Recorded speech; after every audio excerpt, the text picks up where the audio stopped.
still remember the day I brought Ethan into this world, his tiny fingers wrapped around mine. And in that single moment, I knew my entire life had found its purpose. There was no husband beside me in that hospital room. No partner to share that first cry, just me and my baby boy. From that moment, every heartbeat I had belonged to him. I worked 2 jobs, sometimes skipping meals just to make sure he had enough milk, enough books, enough warmth. Ethan was my pride, my reason to keep moving when life knocked me down. When he was 7, I remember he came home crying because other kids teased him for not having a father. I knelt in front of him, wiped his tears, and said softly, "You don't need a father to be great, Ethan, you just need to be kind and honest." He hugged me so tight I could barely breathe. "Mom," he said, "I'll never leave you, ever." Those words, they became my oxygen. Through the teenage years, the fights, the silence, I held on to them. He'd come home from school, drop his bag, and even if he was tired, he'd sit beside me and tell me about his day. I used to cook his favorite spaghetti with extra cheese, and he'd laugh, saying, "Mom, you'll make me fat before college even starts." When he got accepted into university, I cried for hours, not because I was sad, but because I had finally done something right. I'd raised a good man. The day we moved him into his dorm, he hugged me longer than usual. He whispered, "I'll call you every day, okay?" And for the first few weeks, he did. Morning calls, night texts, "Mom, guess what? I made pasta today. Or you'd be proud of me. I aced my test." But then, slowly, the messages came less often. The calls stopped. "Busy, Mom, I'll call you soon." Soon became weeks, then months. When he graduated, I was the loudest one clapping in the audience. But when he hugged me after, his eyes were already searching for someone else, someone named Olivia. She was beautiful, polite, and so well-spoken. I liked her instantly. She thanked me for raising such a kind man. And in that moment, I thought, maybe finally my boy has found his forever. When they got married, I gave them my blessings and stepped back. Just like every mother should, I didn't want to be the interfering mother-in-law. I wanted to give them space, freedom, love. But slowly, space became silence. My calls went unanswered. My texts were seen but not replied to. Birthdays came and went with only a short message. "Thanks, Mom, been busy." I tried not to bother them, telling myself he's building a life, he's happy, and that's what matters. But at night, when I'd sit at the dinner table alone, staring at 2 plates, the emptiness felt louder than ever. Then one day, a friend from the neighborhood told me she'd seen Ethan and Olivia at the mall. They were expecting a baby. I froze. A grandmother. My heart swelled with joy, and tears rolled down my face. I wasn't angry that I hadn't been told, just hurt. So I decided to visit, to surprise them with some baby clothes I'd wear. When I reached their door, I heard laughter inside, Olivia's voice. "Ethan's too." I smiled and knocked. The laughter stopped. Olivia opened the door, surprised. "Oh, Mrs. Carter, you should have called first." Her tone was polite, but distant. "I just wanted to see you both," I said softly, holding up the little bag of clothes. She hesitated, then stepped aside. "Ethan's in a meeting. But come in." The house was beautiful, filled with photos of the 2 of them smiling, but not a single one with me. I sat there awkwardly, holding the baby clothes in my lap.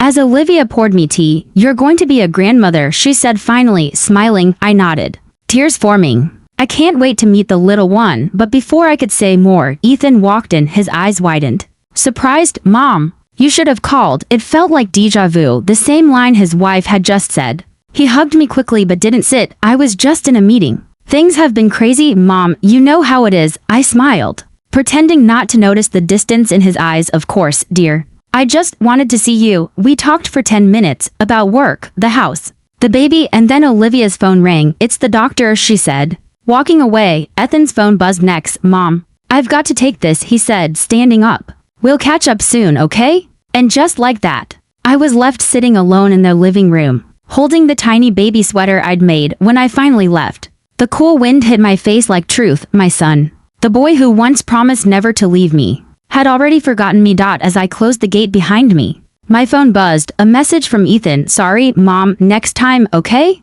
I typed a reply. "It's okay, son. Take care." But I never hit send. I walked home that evening realizing something. Sometimes love doesn't die in one big heartbreak. It fades quietly, one ignored call at a time. Days turned into weeks after that awkward visit. I kept checking my phone every morning, hoping maybe today he'd call, or send a photo of the baby's room, or just say he missed me. But nothing. Then one evening, as I was preparing dinner, my phone buzzed. Olivia. My hands shook a little. "Hello?" I answered, trying not to sound too eager. Her voice was trembling. "Mrs. Carter." I didn't know who else to call. Ethan's at work and my water just broke. My heart stopped. What? Olivia, listen to me carefully. Sit down. I'm coming right now. I grabbed my coat, my purse, and ran out without locking the door. Rain poured heavily that night, and my car's wipers could barely keep up. I was driving faster than I should have, praying under my breath. When I reached their house, Olivia was sitting on the couch, pale and terrified. Okay, sweetheart, I said softly, kneeling beside her. We're going to the hospital. Everything will be fine. She nodded weakly. He didn't answer my calls. It's okay, I assured her. I've got you. I helped her into the car and drove straight to St. Joseph's Hospital. The nurses rushed her inside,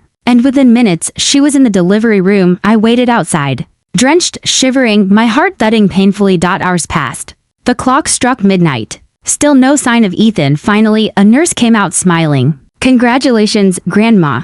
It's a baby girl. My eyes filled with tears. Can I see her? I whispered. She nodded and led me inside. Olivia lay exhausted but smiling faintly, a tiny bundle in her arms. Do you want to hold her? She asked softly. My voice broke. May I? When I held that baby, so small, so warm, something inside me healed and shattered at the same time. Her tiny fingers reminded me of Ethan's when he was born. It felt like life had come full circle. I looked at Olivia. She's perfect. She smiled weakly. I was so scared. Thank you for coming. You don't need to thank me, dear. Your family. Just then, the door opened. Ethan rushed in, face pale, eyes wide. Mom? I looked up, still holding the baby. She's fine, Ethan. You have a daughter. He froze, staring at me, guilt written all over his face.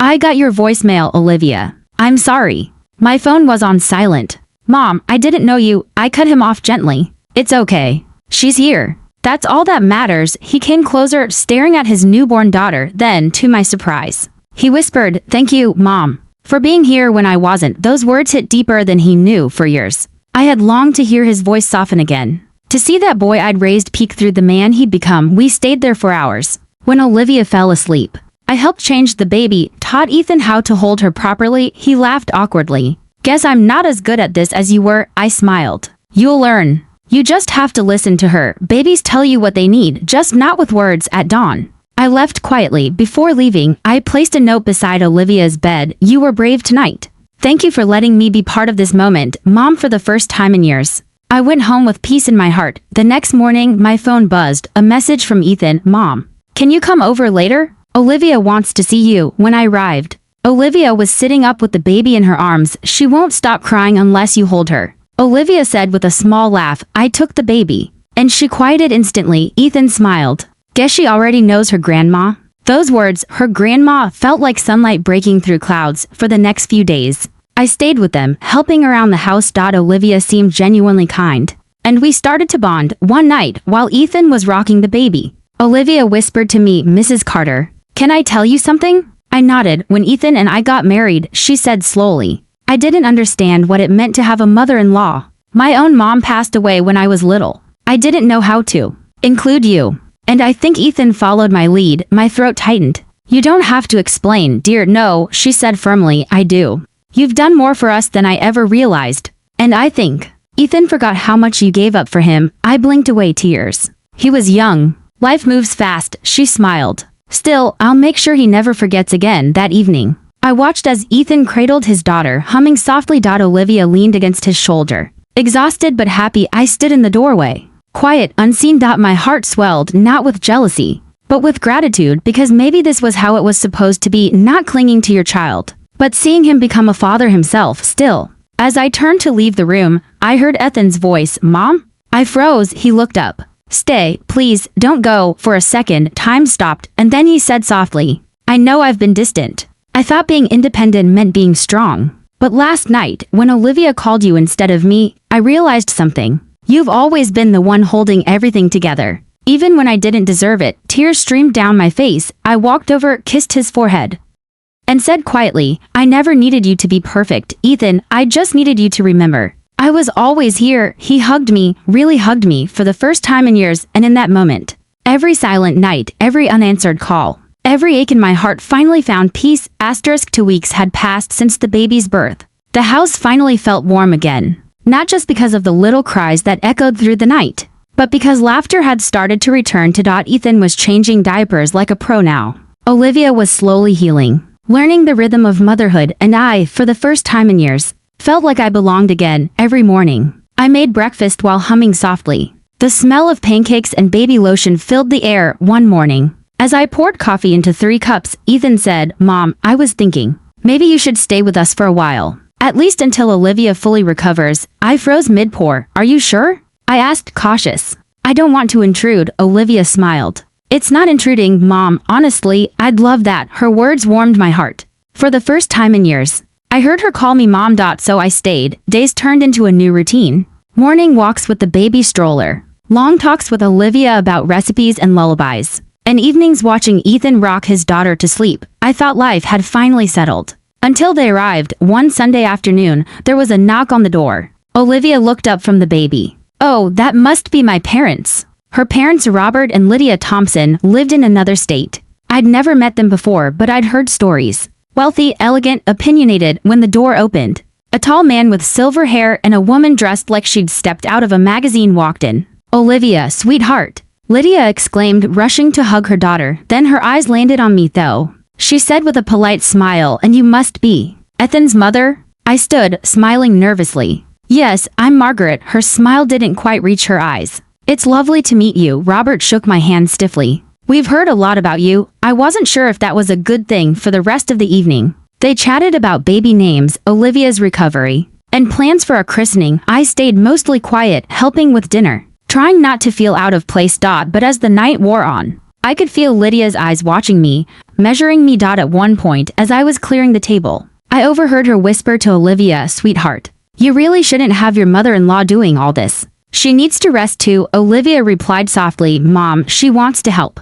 It makes her happy." Lydia sighed. "Still, it's your home now. Don't let anyone take over, okay?" Those words pierced deeper than I wanted to admit. Anyone, that meant me. The next morning, Lydia took charge. She rearranged the kitchen, changed the curtains, even told Ethan, "This color doesn't feel modern, dear. You should repaint before the baby grows up." I tried to stay quiet, but I could feel myself slowly disappearing again, just like before. At breakfast, Lydia turned to me and said sweetly, "Margaret, you've been such a help, dear. But you must be tired staying away from your own home." Ethan looked up quickly. "Mom, you don't have to go anywhere," she interrupted.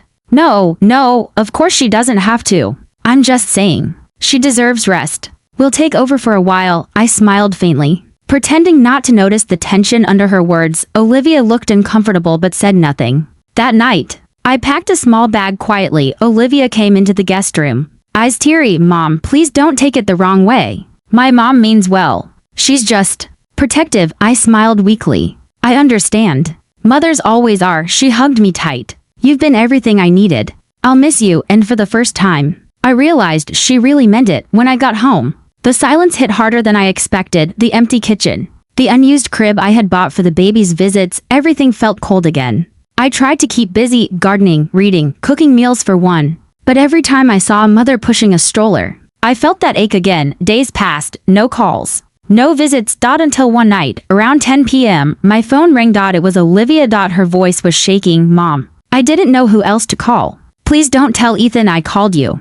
I need someone to talk to." I sat up instantly. "What happened, sweetheart?" She sniffled. "My parents. They're fighting with Ethan. They think he's not doing enough for the baby. That he's working too much. The stress is too much. I feel like I'm stuck in the middle." My heart ached. "Oh honey, I'm so sorry. I wish I could help." "You already have," she whispered. "Just hearing your voice helps." The next morning, I couldn't stay away. I baked a small casserole, took the car keys and drove to their house. When I arrived, Lydia's car was gone. Olivia answered the door, eyes swollen from crying. "Mom," she said softly, and then broke down. I hugged her tightly, rocking her just like she used to rock her baby. "I told you," I whispered, "you're never alone." Just then, Ethan came down the stairs, surprised. "Mom, you're here?" Olivia quickly wiped her eyes. "I called her," she said before he could ask. "I needed her." He looked between us, his wife and his mother, and then nodded slowly. "I'm glad you did." He walked over, pulled me into a hug, and whispered, "I should have called you sooner." I let their voices get between us again. "But you were right, family isn't about control. It's about love." That night, we sat together, the three of us, on the couch. The baby asleep in her cradle. No fancy words, no big speeches, just quiet peace. And for the first time, I didn't feel like a guest in my son's life. I felt like home had finally found me again. The next few weeks felt calmer. The house had finally found its rhythm again. Laughter returned.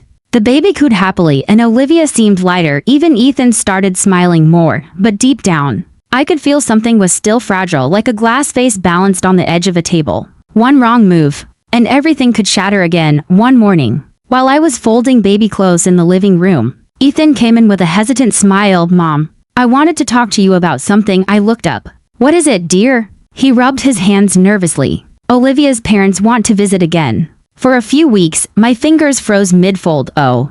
He quickly added, "I told Olivia it's fine, they're her family after all. But I wanted to make sure you're okay with it." I smiled faintly. "It's their grandchild too." Of course I'm okay, but inside, my chest tightened. I could already feel that same tension creeping back, the unspoken judgment. The silent glances. Still, I told myself it would be different this time. We'd grown stronger as a family. Surely, nothing could break that again, right? They arrived that weekend. Lydia stepped in with her usual grace, perfume filling the air. "Margaret," she said, smiling tightly. "It's good to see you again." "Likewise," I replied, trying to sound sincere. Robert nodded politely, then went straight to the baby. "There's my little angel." For a few days, things stayed civil. We shared meals, talked about baby milestones, and even managed a few laughs, but beneath the surface, I could feel Lydia watching me like she was waiting for me to slip. One evening, after dinner, she finally did what I'd feared. We were alone in the kitchen, washing dishes. Lydia broke the silence. "You've been spending a lot of time here again, haven't you?" I looked up, surprised. "Just helping with the baby." Olivia needed rest. She smiled coldly. "Of course. But Margaret, don't you think it's time you let them figure things out on their own?" I frowned slightly. "I'm not trying to interfere." She placed a hand on my arm, gentle but firm. "I know you mean well. But sometimes too much love can smother. Olivia needs space to be her own mother." Her words stung. Not because they were harsh, but because deep down, a small part of me feared she was right. That night, I couldn't sleep. I kept replaying her words in my head. Too much love can smother. Was I really doing that?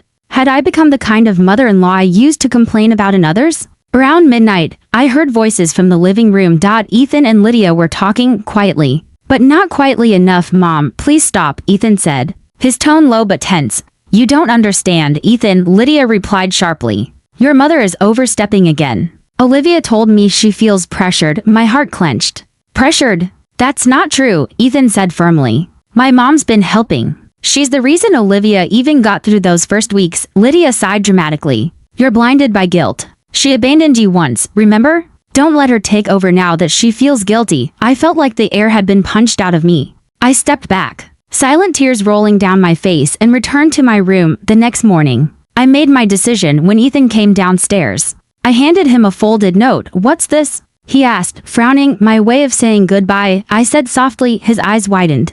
"Mom, what are you talking about?" "I'm going home, Ethan," I said, forcing a smile. "You and Olivia need peace, I think. I've done my part." He looked torn. "Mom, no," I touched his cheek gently. "You've got your own family now. I'll always be here, but maybe it's time I let you live without feeling my shadow." He looked down, tears glistening. "Mom, please. You don't have to do this." Because of what she said, I smiled sadly. "It's not just her, son, it's me. I realized I've been holding on to you like you were still that little boy who needed me. But you're a father now." Before he could reply, Olivia came down the stairs. "Mom, please don't go like this," she said softly. I hugged her tightly. "You've grown so much, sweetheart. I'm proud of you." And then, without another word, I walked out. The car ride home felt endless. Every mile felt like a piece of my heart was being peeled away. When I reached home, the silence felt heavier than before, but this time, it didn't hurt as much. It just felt final. I made myself tea and sat by the window, watching the rain fall. Maybe this was what motherhood really was, learning to let go. Again and again. A week later, I got a call from Ethan. "Mom, can we come over?" My heart skipped. Of course. When they arrived, Olivia looked radiant, her eyes bright, her smile real. She handed me a small box. "What's this?" I asked. "Open it," Ethan said, smiling. Inside was a delicate silver bracelet, engraved with one simple word, home. I looked up, speechless. Olivia said softly, "You're not just his mom, Margaret. You're my mom too. And we want you to know that no one, not even my parents, can change that." I burst into tears, hugging them both tightly. Ethan whispered, "You taught us how to love. Now it's time for us to show you what that means." That night, as the baby giggled in my arms and Olivia hummed a lullaby nearby, I finally felt it. Peace. No guilt. No distance. Just love. For years, I had been searching for a place to belong, but in that moment, I realized I had been home all along. A year had passed since I left Ethan's house, the seasons had changed, the baby had grown. And so had I. The first few months were hard. I missed the little cries at night, the smell of baby lotion, and the soft sound of Ethan's laughter echoing down the hallway. But as time went on, I found peace in small things, my garden, my books, my quiet mornings with tea. The emptiness I used to feel had softened into something gentler. Acceptance. Still, every night before bed, I'd look at a small framed photo on my bedside table, Ethan, Olivia, and the baby, all smiling, and I'd whisper, "I'm proud of you." Then one morning, I got a letter. Yes, a letter. Not a message or call. A real handwritten letter in Ethan's handwriting. It read, "Mom, the baby's first birthday is next week. Olivia and I have been planning something special and we can't imagine doing it without you. Please come. We've all missed you more than words can say. Love, Ethan." Tears blurred my vision before I even finished reading. My heart fluttered with a strange mix of excitement and fear. Would things still be the same? Would Lydia be there? Would Olivia really want me back in that space? But the decision was simple. Love was always worth the risk. The day of the party, I wore a soft lavender dress, the same color Olivia once said looked calming. I took a deep breath before knocking on their door. It opened almost instantly. "Mom," Ethan exclaimed, his voice filled with warmth. Before I could say anything, he pulled me into a hug so tight it nearly broke me. I held onto him, tears welling up. "I've missed you so much, Ethan," he smiled. "We've missed you more." Then Olivia appeared, holding the baby, who was now walking, wobbling slightly but full of joy. "Say hi to Grandma," Olivia whispered. The baby's tiny voice squealed, "Gamma." I froze, my lips trembled. It was the first time she'd ever said it, and just like that, every bit of pain I'd carried melted away. The house was full of balloons and laughter. Lydia and Robert were there too. Surprisingly calm and polite this time. Even Lydia gave me a small, genuine smile. "We're glad you came, Margaret," she said softly. "Thank you, Lydia," I replied, and I meant it, for once. There was no hidden tension, no silent comparison, just family. After the candles were blown and the cake was cut, Ethan stood up with a small glass in hand. "Before we end the night," he said, "Olivia and I wanted to say something." He took a deep breath, looked at me, and continued, "A year ago, we went through something none of us expected. We made mistakes, we said things we didn't mean. But through it all, there was one person who never stopped loving us." He turned toward me, his eyes glistening. "Mom, this day isn't just our daughter's birthday. It's a celebration of you too. For being the heart that kept this family alive." Olivia joined him, holding a small envelope. "Margaret," she said, smiling through tears, "we wanted to give you something to say thank you." I opened it slowly, hands trembling. Inside was a small deed paper. I frowned, confused. "What's this?" Ethan grinned. "It's the cottage next door to ours, Mom. We bought it for you." I blinked in disbelief.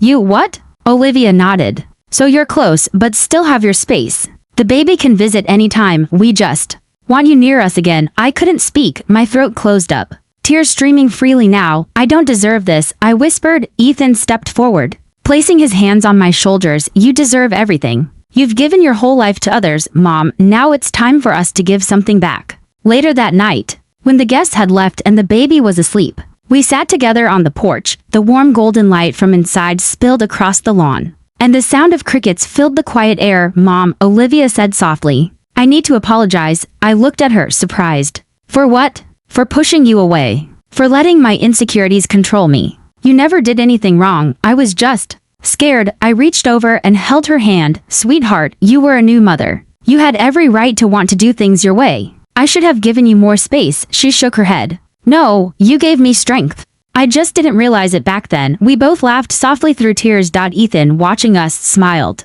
"You two are going to make me cry." "Too late," I said, wiping my eyes. "You already are." Before I left that night, Ethan walked me to my car. "Mom," he said quietly, "there's one more thing." He opened his phone and showed me a photo. The cottage, freshly painted, with a sign above the door that read, "Grandma's Haven." I gasped, my heart full. "Ethan." He hugged me again. "Welcome home, Mom." When I got back home, I sat on the bed, clutching that little envelope to my chest. For years, I had lived between guilt and love, between distance and closeness. Now, for the first time, I felt balance. Love didn't mean holding on too tight. It meant being there, near enough to catch them if they fall, but far enough to let them fly. It had been 2 years since I moved into the cottage next door to Ethan's family. Every morning, I'd see Olivia watering the flowers while the baby, now a bright, curious little girl, ran toward me with open arms yelling, "Grandma." Those little moments became my entire world. We'd bake cookies together, read stories under the oak tree, and every evening Ethan would stop by for tea. Just like he used to when he was young, life had found its rhythm again, soft, calm, and full of love. I often sat on my porch watching them, smiling quietly to myself. It felt like every mistake, every tear, every painful night had led to this peace. But as I've learned through the years, peace never stays forever. It started on a rainy evening. Olivia came rushing to my door, drenched, her hands trembling. "Margaret," she gasped. Ethan collapsed at work. My heart froze. I didn't think. I just grabbed my coat and followed her into the car. The entire drive to the hospital was silent except for the sound of rain hammering against the windshield. At your desk, Olivia's voice broke. "He's my husband, Ethan Parker." The nurse looked up gently. "He's stable now, but you should see the doctor." My knees nearly gave way. Stable. That word gave me just enough strength to breathe again. When we walked into the hospital room, Ethan was lying there, pale but awake. He smiled weakly when he saw us. Double quotes, "Hey, you two. I must have scared you." I went straight to his side and held his hand. "Don't you dare do that again," I whispered. Olivia wiped her tears and laughed shakily. "You scared me half to death." The doctor entered, explaining that Ethan had a mild heart episode caused by overwork and stress. He needed rest, medication, and a slower lifestyle for the first time. My son, the one who always carried the world on his shoulders, looked small, fragile, human. That night, I sat beside him long after Olivia went home. He looked over at me and said softly, "Mom, do you think I'm a good father?" Tears filled my eyes instantly. "Ethan, you're the best father I've ever seen." He smiled faintly. "You know, I think I got that from you." I reached over and brushed his hair back like I did when he was a little boy. "Then I did something right after all," I whispered. Over the next few weeks, Ethan recovered, but something had shifted inside him. He worked less, spent more time with his family, and started painting again. Something he hadn't done since college. I'd watch him paint in the garden while Olivia read and the baby played nearby. It felt like heaven had briefly touched earth. One evening, as the sun dipped behind the trees, Ethan came to my porch with a small canvas. "I made something for you," he said when he turned it around. I gasped. It was a painting of the three of us, me, Olivia, and the baby sitting under the oak tree. At the bottom, in his careful handwriting, he'd written, "The roots that held us together." I couldn't speak. My heart just swelled until it hurt. He smiled. "You've always been our roots, Mom." Months passed. The air turned cold again, and the first snow began to fall. It was Christmas Eve, my favorite time of the year. Ethan and Olivia hosted dinner. The baby wore a red dress and laughter filled the warm, glowing house. We exchanged gifts, told stories, and when the clock struck midnight, we held hands and prayed. For the first time in decades, I felt complete. Later that night, when everyone went to bed, I sat by the window, watching the snow fall outside. The lights from their house flickered softly through the frost-covered glass. I whispered to myself, "Thank you, life, for giving me one more chance to love fully." I didn't know it would be my last Christmas. A few weeks later, I caught a cold that wouldn't go away. The doctor said it was just age, exhaustion, nothing serious, but deep down, I knew my body was growing tired. One night, I called Ethan. "Can you come over for a bit?" I asked quietly. When he arrived, I handed him an old photo album. "Promise me something," I said. "When she's old enough to ask about me, show her these pictures. Tell her I loved her with all my heart." Ethan's eyes filled with tears. "Mom, don't talk like that." I smiled softly. "I'm not afraid, sweetheart. I've lived enough love for a lifetime." He held my hand tight, just like he did when he was a little boy, and that night, he stayed beside me, talking until I fell asleep. A few days later, I didn't wake up. They said I looked peaceful, like I was finally resting after a long journey. Ethan found a letter on my bedside table addressed to him and Olivia. In it, I'd written, "Greater than my dearest Ethan and Olivia. Thank you for giving me back my purpose, my joy, my family. Life isn't measured by how long we live, but by how deeply we love. Please raise her with kindness, with patience, with laughter. And when you sit under the oak tree, know that I'm there in the wind, in the sunlight, in every heartbeat you share. Love always, Mom." Years later, the little girl, now grown, would visit the old cottage. She'd run her fingers over the sign that still read Grandma's Haven and whisper, "I never met you long enough, Grandma, but I feel you every day." Ethan, now older, would sit beside that oak tree, eyes closed, remembering her laughter, and Olivia, smiling softly, would say, "She never really left, did she?" He'd shake his head gently. "No. Love like that never leaves."